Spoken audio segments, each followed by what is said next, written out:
Bienvenue à tous, vous êtes bien sur News Jardin TV pour que nous partagions ensemble notre passion commune pour les plantes, le jardin, le jardinage, la botanique et la nature. Et oui, vous êtes avec nous dans notre jardin, sous cet immense bananier, pour que vous puissiez progresser de jour en jour dans vos connaissances botaniques et jardinières. C'est avec ma petite jardinière que nous partageons cette émission. Elle est actuellement derrière la caméra. Elle entretient aussi avec passion tout le jardin. Et nous sommes extrêmement heureux de vous recevoir pour le numéro 415 de notre émission journalière Le Quotidien du Jardin. Une émission qui est faite avec vous, par vous, pour vous, grâce à vous évidemment, puisqu'elle consiste à ce que je réponde tous les soirs à l'une de vos très nombreuses questions. Et surtout, n'hésitez pas à continuer à nous en envoyer. Je voulais vous informer d'une chose aussi importante, puisque nous avons plus de 1690 émissions actuellement sur notre chaîne News Jardin TV, c'est que sur le site www.newsjardintv.com, vous trouverez désormais un thésaurus qui vous permet d'accéder directement à une vidéo sur un sujet précis qui vous intéresse. Alors surtout, n'hésitez pas à le consulter. C'est bien évidemment avec ma petite jardinière Nicole que nous sélectionnons vos questions et ce soir, nous avons retenu celle de Célia Lajoie qui nous dit « J'ai vu récemment dans un massif une sorte de fraisier à fleurs jaunes et à fruits rouges. Il rampait partout. Est-ce bien un fraisier et ses fruits sont-ils comestibles ?» En fait, cette plante est un leurre parce que c'est un couvre-sol qui ressemble beaucoup à un fraisier et qu'il a des fleurs jaunes, mais il ne s'appelle pas Fragaria, il s'appelle Duchesnea indica. C'est une plante dont le port, le feuillage et les fruits ressemblent énormément au fraisier des bois, le fameux Fragaria vesca. Le genre Duchesnea a été créé en 1811 par un botaniste britannique, James Edward Smith, et avec ce nom, il a voulu honorer l'agronome français Antoine-Nicolas Duchesne, qui était un très grand spécialiste des fraisiers, mais également des fruits en général, et il a écrit pas mal de livres sur les plantes cultivées, et notamment en 1766, Histoire naturelle des fraisiers, contenant les vues d'économie réunies à la botanique et suivies de remarques particulières sur plusieurs points qui ont rapport à l'histoire naturelle générale. À l'époque, les titres de livres, vous voyez, c'était pratiquement un livre à eux tout seuls. Et il faut dire que Duchesne a bien laissé son nom dans l'histoire, puisqu'on appelle couramment la plante le fraisier de Duchesne. Mais comme vous le savez, si vous êtes un adepte de notre émission, la botanique a ses fantaisies, et aujourd'hui, un certain nombre de scientifiques considèrent que les Duchesnea devraient faire partie du genre Potentilla, qui a été créé évidemment par Linné en 1753. Et ceci en raison de similitudes génétiques, et il est d'ailleurs possible, il faut le savoir, de croiser des Duchesnea avec des potentilles, mais également des Duchesnea avec des fraisiers. On n'obtient pas des plantes intéressantes, et elles sont en général totalement stériles, mais cela montre leur proximité génétique ou une parenté assez proche. Mais en définitive, c'est la nomenclature botanique internationale qui a le dernier mot et qui conserve, pour l'instant du moins, la validité du genre Duchesnea. Les Duchesnea appartiennent à la famille des rosacées, c'est-à-dire comme les fraisiers, comme la plupart de nos arbres fruitiers, comme le rosier également, famille créée par quelqu'un que vous connaissez si vous suivez l'émission, Antoine Laurent de Jussieu, et ceci en 1789. La nomenclature botanique internationale valide seulement deux espèces dans le genre Duchesnea. Vous avez Duchesnea chrysantha, une espèce qui est originaire du Japon et qui a été décrite et nommée en 1855 par le botaniste néerlandais Friedrich Anton Wilhelm Mickel.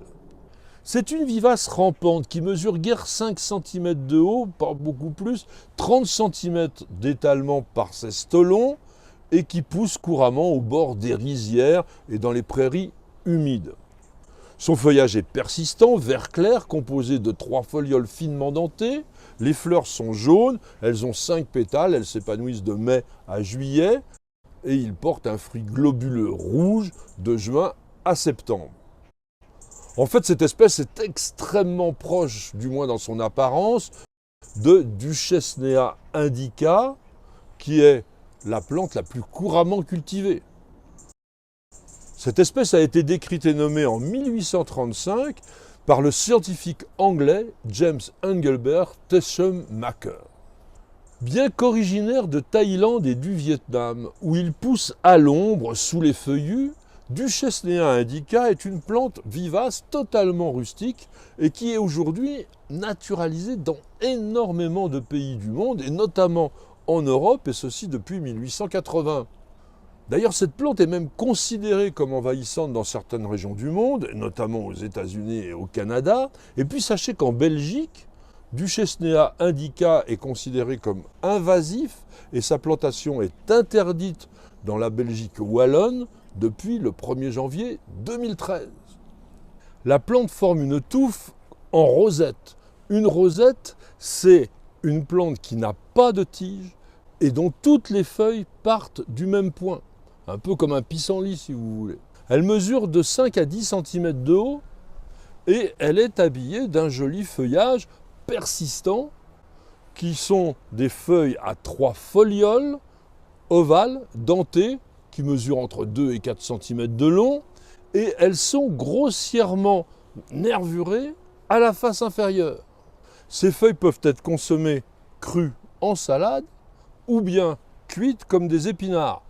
Si vous voulez consommer du Duchesnea, utilisez quand même des feuilles très jeunes, de préférence au printemps.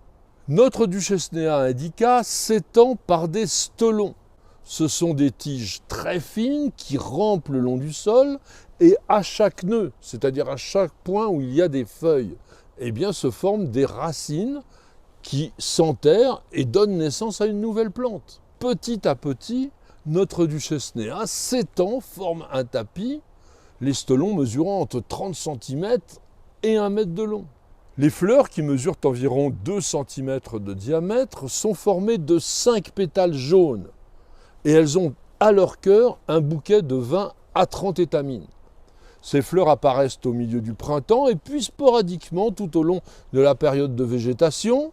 Elles sont pollinisées par des insectes, très souvent des abeilles solitaires ou des cirphes, qui sont des auxiliaires extrêmement favorables. Les fruits de Duchesnea indica sont composés d'une structure charnue qui est blanche ou rouge, entièrement recouverte de minuscules akènes rouges et qui contiennent chacun une seule graine. C'est ce qui leur donne l'impression d'être une fraise. En fait, ils ressemblent comme 2 gouttes d'eau à une fraise, mais ils sont plus globuleux et surtout ils sont portés dressés, c'est-à-dire ils regardent vers le ciel, alors que les fruits de fraisier, eux, sont plutôt retombants. Et bien que comestibles, les fruits de Duchesnea indica sont très désagréables à consommer, ils sont franchement insipides, en plus ils ont une consistance spongieuse. En revanche, ils sont très appréciés des limaces et des escargots. Notre faux fraisier se plaît à mi-ombre, dans tous les types de sols, à condition qu'il reste frais en été. C'est une plante qui pousse très vite, qui ne demande strictement aucun entretien. Éventuellement, vous pouvez éliminer quelques feuilles lorsqu'elles sont desséchées. Cela vous permettra d'avoir un aspect beaucoup plus esthétique sur votre tapis de feuilles, mais sinon, il n'y a rien à faire, hormis jouer du sécateur pour éviter que la plante soit trop conquérante et envahisse un peu trop vos cultures. Côté anecdotique, dans la pharmacopée traditionnelle chinoise, les feuilles fraîches des Duchesnea indica sont utilisées en cataplasme. Elles traitent les abcès, les furoncles, les piqûres d'insectes et même, on dit, les morsures de serpents. Et d'ailleurs, les Chinois, dans la région où pousse la plante, appellent le Duchesnea le fraisier des serpents, parce qu'ils pensent aussi que les fruits servent de nourriture aux reptiles. Et puis ils utilisent aussi les feuilles séchées en préparation huileuse pour traiter les brûlures et l'eczéma. Et je vous propose maintenant que nous terminions comme d'habitude notre émission avec un petit regard poétique. N'ayant pas trouvé de grand auteur qui nous a composé un poème sur le Duchesnea, je me suis permis d'en écrire un rien que pour vous. Avatar asiatique de notre fraisier des bois, Duchesnea indica paraissent à l'ombre. Ses bras souples et fins habillent les sous-bois d'un tapis conquérant de tendres feuilles vert sombre.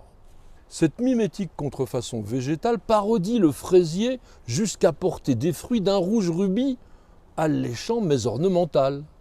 Spongieuse et fade, sa chair a le goût de l'ennui.